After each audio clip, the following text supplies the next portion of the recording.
Hello दोस्तों, यह घटना एक 60 वर्ष की औरत की है। औरत का नाम अनीता होती है। वह औरत जवानी में जो मजा ली होती है उसे फिर से महसूस करना चाहती थी। इसलिए एक दिन अनीता एक होटल बुक करती है और एक लड़का को बुलाता है जो पैसा के बदले सब कुछ करता था। उस लड़का का नाम आकाश होता है। अनीता इधर होटल रूम में होती है। वह लड़का का इंतजार कर रही होती है। अनीता कभी अपने बैगों को चेक करती तो कभी अपने चेहरे को आईना में देखती। अनीता लड़का का आने से पहले 1-2 पैक बनाकर पी लेती है। कुछ समय के बाद आकाश वहां पहुंच जाता है। जैसा ही अनीता दरवाजा खोलती है तो उसके सामने एक जवान लड़का खड़ा होता है। अनीता उस लड़के को देखकर मन ही मन मुस्कुराने लगती है। अनीता आकाश को बैठने के लिए कहती है। दोनों सोफे में बैठकर बातें करने लगते हैं। आकाश अनीता से कहता है, अच्छा आंटी, आपको आपके पति खुश नहीं कर पाते हैं, ये बात सही है। तभी अनीता कहने लगती है, मेरे पति का देहांत 2 साल पहले हो चुका है। मुझे जिस तरीके से खुश करता था मुझे उसमें एक भी मजा नहीं आता था। मेरे पति जब भी घर आते थे जल्दी ही सो जाते थे। कभी मन होता तो खुश करते थे। अनीता फिर से बोलती है, मुझे जिस तरह की खुशी मिलना चाहिए उस तरह की खुशी नहीं मिल पा रहा था। आकाश कहने लगता है, मैं आपका हालत समझ सकता हूं। ऐसा ही दोस्तों दोनों बात कर रहे होते हैं। कुछ समय के बाद आकाश अनीता से गले लगाता है और उसे उठाकर बेड में ले जाता है। आकाश कुछ करने वाला होता है। उसी समय अनीता कहने लगती है, तुम तो एक जवान लड़का हो और मैं एक 60 वर्ष की औरत हूं। मेरे शरीर अभी पहले जैसे नहीं रहा। तभी आकाश कहने लगता है, इसमें अपने आप को दोष देने की जरूरत नहीं है। आकाश अनीता से संबंध बनाने वाला होता है। तभी अनीता उठ करके अपने बैग से कपड़ा लेकर बाथरूम चली जाती है। वह अपने मनपसंद का एक कपड़ा लेकर आई थी, उस कपड़ा को पहनने लगती है। इधर आकाश अपने शर्ट को खोलकर बेड में बैठा होता है। फिर कुछ मिनट के बाद अनीता आकाश के पास आकर बैठ जाती है।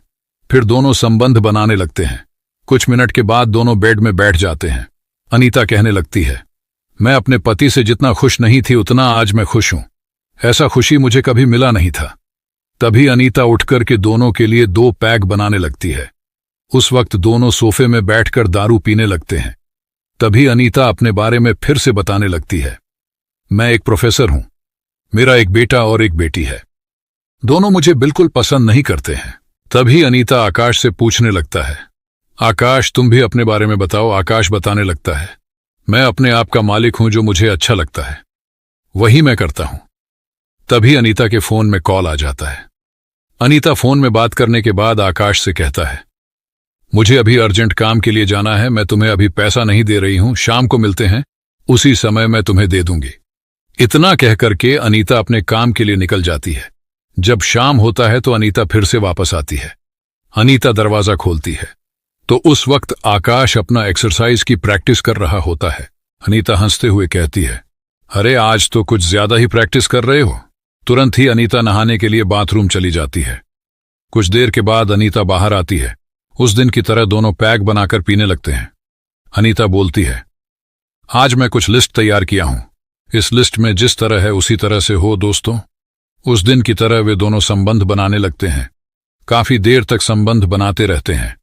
फिर कुछ मिनट के बाद अनीता कहने लगती है, आकाश तुम्हारे मम्मी पापा को तुम्हारे इस काम के बारे में पता नहीं है। तभी आकाश कहता है, इस बारे में मेरे से मत पूछो। लेकिन अनीता फिर से पूछने लगती है, मगर उस वक्त आकाश गुस्सा में हो जाता है और अनीता से गुस्से में बात करने लगता है। मैं अपने बारे में क्यों बताऊं? वैसा भी मुझे तुम जैसे औरत पर दिलचस्पी नहीं था। बस मुझे पैसा कमाना था, इसलिए मैंने यह सब किया। आकाश गुस्सा होकर वहां से चला जाता है, मगर कुछ मिनट के बाद फिर से वापस आता है और अपने मोबाइल को ढूंढने लगता है। तभी अनीता फिर से कहती है, देखो आकाश, हो सकता है मेरी बात से तुम नाराज हो, मगर मैंने जो पूछा वह गलत नहीं था। तभी आकाश रोते हुए कहने लगता है, जब मैं 16 वर्ष का था तब से मेरी मम्मी पापा मुझे छोड़कर चले गए। मेरे मम्मी पापा को लगता था मैं दोनों के लिए एक बड़ा बोझ हूं। मैं मजदूर करके पैसा कमाने लगा। फिर मैं जैसा ही जवान हुआ मैं इस तरीका को अपनाया जिसे मुझे बहुत सारे पैसा मिलने लगे। अनीता कहने लगती है, तुम्हारे बारे में जानकर मुझे बहुत दुख हुआ। मन को शांत करने के लिए अनीता फिर से पैक बनाने लगती है। दोनों पीते हुए बातें करने लगते हैं। अनीता कहती है, अच्छा तुम अभी तक कितने को खुश किए हो? आकाश कहने लगता है, एक आपके जैसा ही औरत थी, मगर उम्र में बहुत ज्यादा बड़ी थी। उसे भी खुशी नहीं मिल पा रही थी।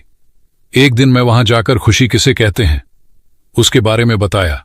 तभी अनीता हंसने लगती है और कहती है, तब तो तुम बड़ा जीनियस निकले। दोनों हंसने लगते हैं। कुछ देर के बाद आकाश कहता है, तुम्हारे दोनों बेटे बेटी को इस बारे में पता नहीं है। अनीता कहती है, दोनों अभी बड़े हो चुके हैं और समझदार भी। पता भी चल जाए तो दोनों को कोई फर्क नहीं पड़ने वाला, क्योंकि दोनों मेरे से नफरत करते हैं। मगर अनीता आकाश को झूठ बोल रही होती है। तभी अनीता की बेटी का कॉल आता है। अनीता अपनी बेटी से बात करने लगती है। अनीता की बेटी बोल रही होती है, 2 दिन से घर नहीं आए हुए हो। इस बात को आकाश भी सुन रहा होता है, क्योंकि फोन स्पीकर में होता है।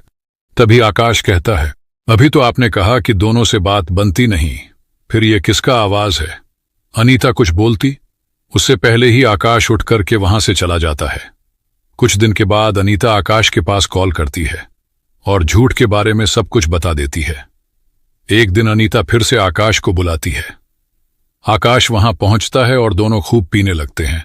आकाश अनीता को उठाकर के रूम में ले जाता है और अनीता की ख्वाहिश पूरा कर देता है। दोनों अब एक दूसरे को पसंद करने लगे होते हैं। कुछ दिन के बाद शादी भी कर लेते हैं। दोस्तों, इस घटना की समाप्ति यहीं पर हो जाता है। एक 60 वर्ष की औरत की सच्ची घटना सुनकर आप लोगों को कैसे लगा? इस तरह की और घटना सुनने के लिए हमारे YouTube चैनल को सब्सक्राइब कर सकते हैं। तब तक आप अपना ख्याल रखें। धन्यवाद।